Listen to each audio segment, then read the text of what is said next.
संस्कृत भाषा में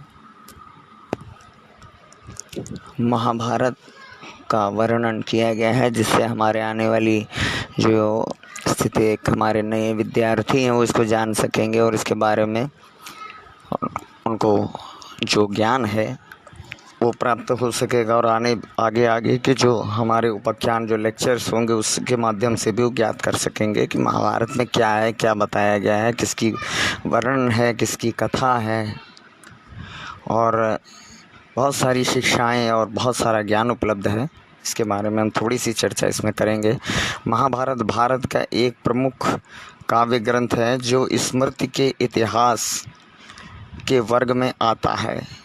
इसे भारत भी कहा जाता है। यह काव्य ग्रंथ भारत का अनुपम धार्मिक, पौराणिक, ऐतिहासिक और दार्शनिक ग्रंथ है।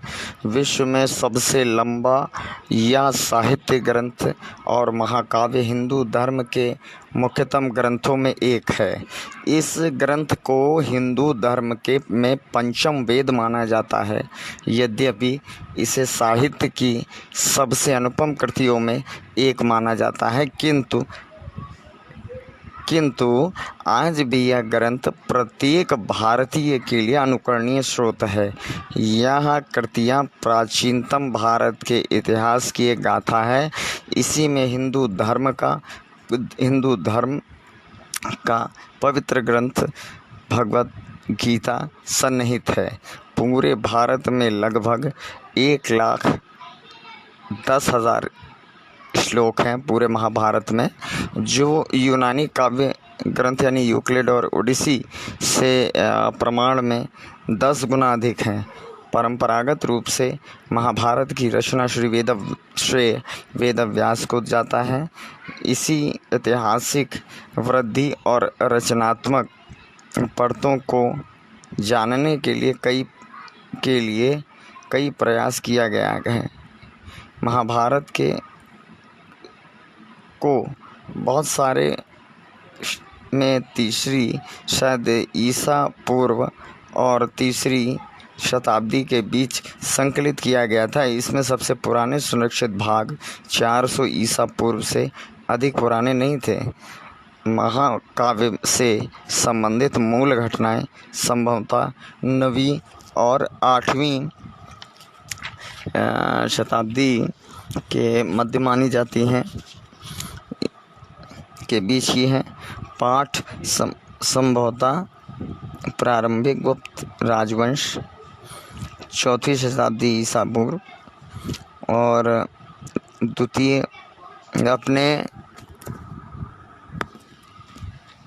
पाठ संभवतः प्रारंभिक गुप्त वंश 4वीं शताब्दी ईसा पूर्व द्वितीय अपने अंतिम रूप में पहुंच गया। महाभारत के अनुसार कथा को 24,000 श्लोकों के एक छोटे संस्करण से विस्तारित किया जाता है।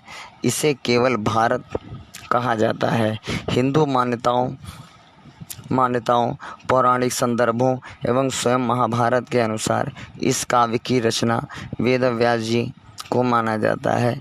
इस काव्य के रचयिता वेदव्यास जी ने अपने इस अनुपम काव्य में वेदांगों और उपनिषदों के गुह्यतम रहस्यों का निरूपण किया है।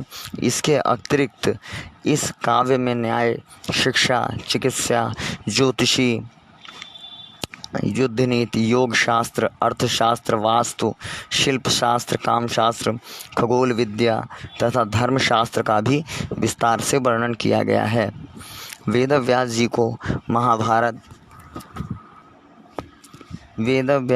महाभारत पूरा रचने में 3 वर्ष लग गए थे।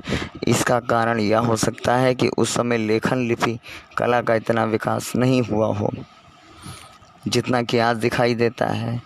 उस काल में ऋषियों द्वारा वैदिक ग्रंथों को पीढ़ी दर पीढ़ी परंपरागत मौखिक रूप से याद करके सुरक्षित रखा जाता था। उस समय संस्कृत ऋषियों की भाषा थी और ब्रह्मी आम बोलचाल की भाषा हुआ करती थी। इस प्रकार ऋषियों द्वारा संपूर्ण वैदिक साहित्य मौखिक रूप से याद कर पीढ़ी दर पीढ़ी सहस्त्रों वर्षों तक याद रखा जाता था। फिर धीरे धीरे जब समय के प्रभाव से वैदिक युग समाप्त हुआ तो ऋषियों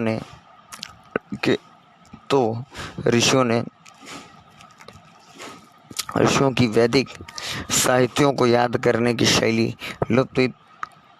तब से वैदिक साहित्यों की पांडुलिपियों पर लिखकर सुरक्षित रखने का प्रचलन हुआ।